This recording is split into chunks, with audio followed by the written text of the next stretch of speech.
মজা, পরীক্ষা শেষ। এখন আর পড়াশোনা করতে হবে না, সকাল সকাল উঠে স্কুল যেতেও হবে না। ছুটি ছুটি, গরম গরম রুটি। পরীক্ষা তো শেষ হলো, এখন দিনগুলো কাটবে কি করে বলতো? মা বলছিল যদি বাবার সময় থাকে তাহলে মামার বাড়ি নিয়ে যাবে, নইলে পুতুলের বিয়ে দেব মুন্নির পুতুলের সাথে। কথা হয়েই আছে।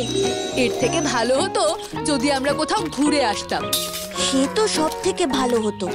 আমি বাবা মাকে বলেও ছিলাম, কিন্তু বাবা মানা করে দিয়েছে, বলেছে কাজের কোনো ছুটি নেই। তবে যদি আমরা নিজেরাই যাই তাহলে কেমন হয়? কিন্তু কোথায় যাব? কাল তো স্কুল নেই, কালকে না হয় আমরা এই বিষয় নিয়ে আলোচনা করব। বেশ, তাহলে কালকেই না হয় কোথায় ঘুরতে যাওয়া হবে তাই নিয়ে আলোচনা হবে।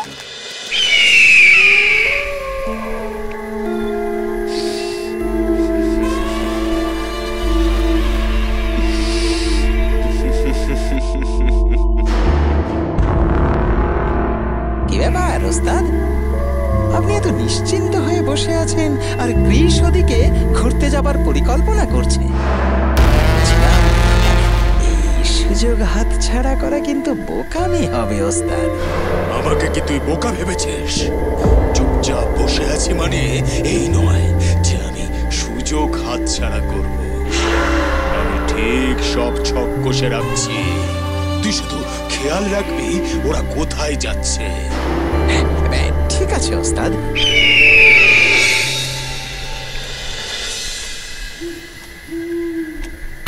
ডিং ডিং ঝটপট, আয় রম্ভা ঝটপট, আয় আয় আয় আয় আয় আয় আয় আয় আয়, ডিং ঝটপট, আয় রম্ভা ঝটপট।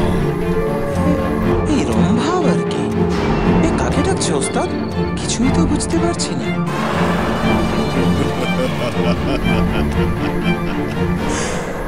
এতক্ষণ তোরই অপেক্ষা করছিলাম রম্ভা। আমায় এখানে ডাকলেন কেন? তোর মনে হয় বয়সের সাথে সাথে স্মৃতিশক্তিও লোপ পেয়েছে। বলেছিলাম না তোকে, তোর মায়া বলে গ্রীষ্মকে জব্দ করতে হবে।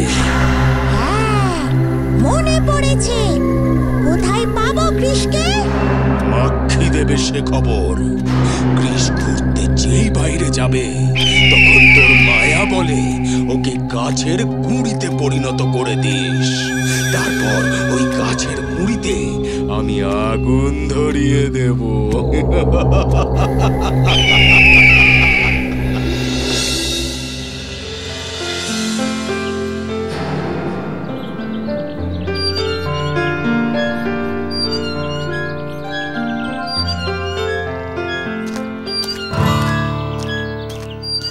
মুন্নি, তোমার সাথে কথা আছে। কি হয়েছে গো?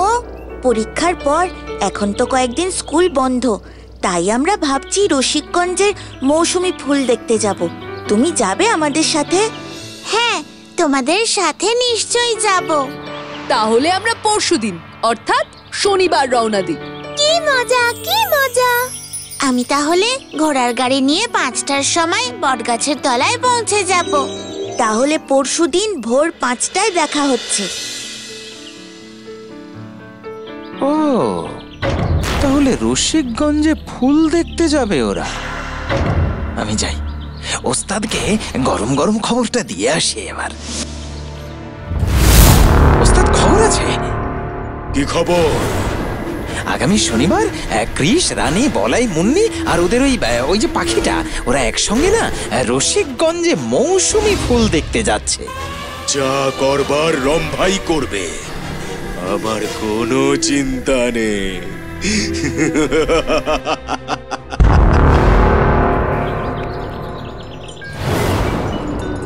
দিদিমণি, দেখছো তো এই পথ জঙ্গলে ভরা। বেশি রাত করবে না কিন্তু, আমাদের সময় মতো বাড়ি ফিরতে হবে। ঠিক আছে, আমরা বেশি সময় নেব না।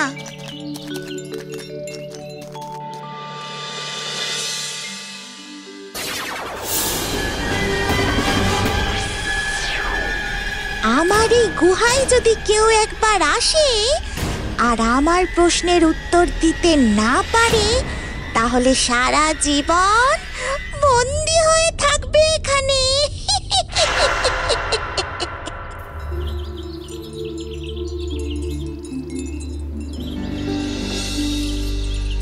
দেখো জঙ্গলের মধ্যে কি সুন্দর একটা মন্দির। ও গাড়োয়ান দাদা, একবার গাড়ি থামাও, আমরা মন্দিরে যাব। ঠিক আছে দিদিমণি, বেশি সময় নিও না। হ্যাঁ, আমাদের কিন্তু অনেকটা পথ পেরোতে হবে।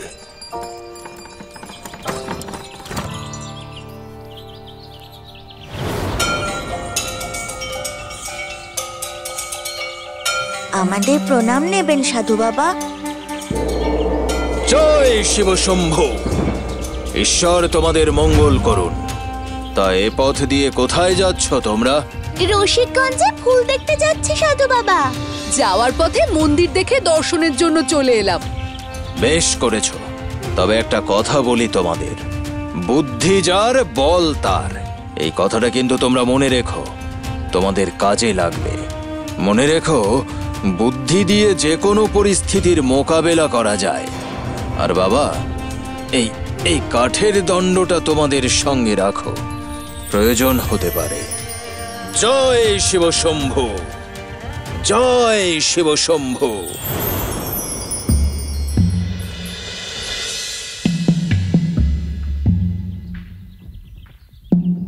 আমি কিন্তু আবার বলে দিচ্ছি, হ্যাঁ, বেশি দেরি করো না।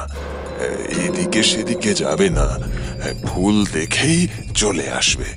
আমি ওই গাছের তলায় গিয়ে বসছি। হ্যাঁ, তুমি অত ভেবো না গাড়োয়ান দাদা, ভোর থেকে আমাদের সঙ্গে বেরিয়েছো, একটু বিশ্রাম নাও।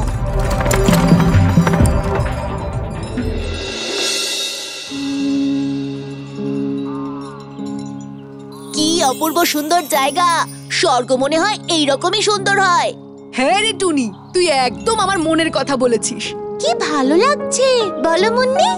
সত্যি আমার খুব মজা লাগছে। দেখ কি সুন্দর প্রজাপতিটা, কি সুন্দর ডানার রং। সত্যি রে, চল ধরবি? চলো ধরি ওকে।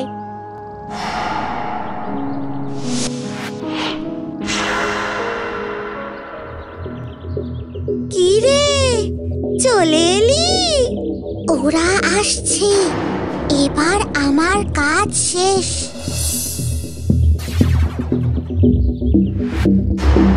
আরে, ওই প্রজাপতিটা এই গুহার মধ্যে চলে গেল যে। আমি কে ধরে আনছি। আমিও যাব। আয় আয়, ভিতরে আয়, আমি তো তোদের জন্যই বসে আছি। কে তুমি? আমরা ওই প্রজাপতিটা ধরতে এসেছি, দেখেছো ওকে?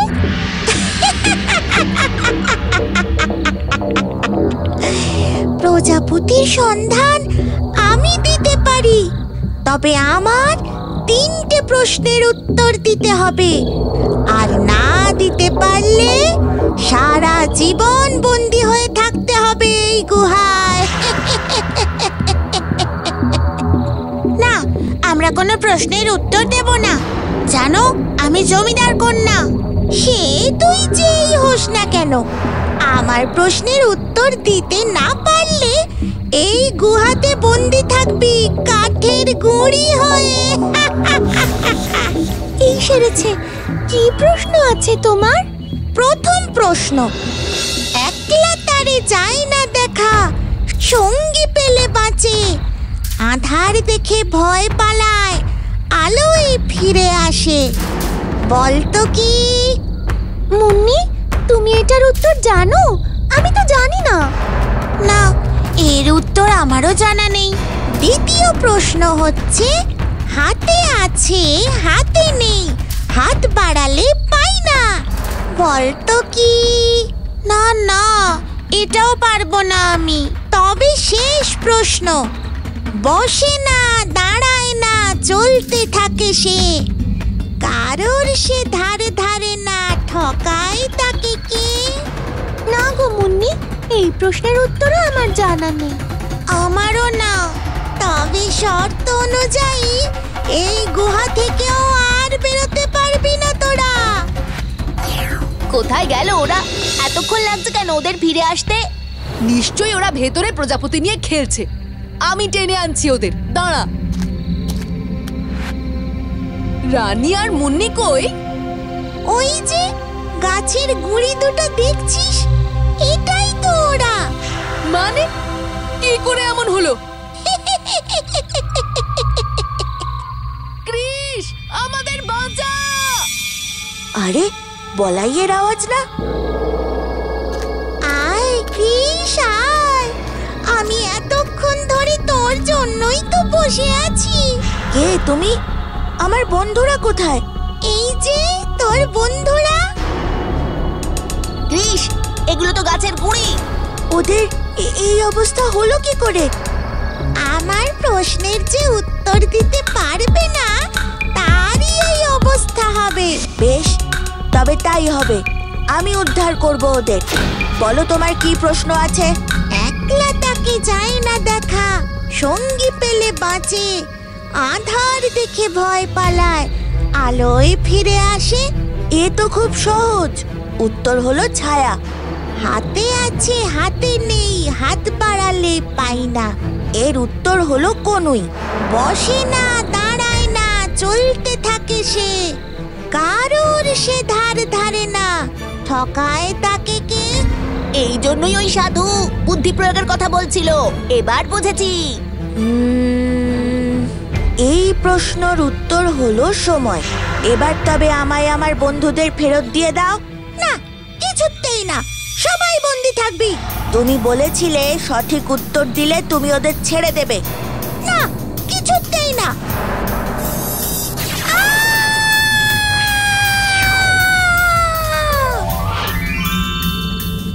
এরপর সবাই মৌসুমী ফুল দেখে মনের আনন্দে ঘুরে ফিরে গোবিন্দ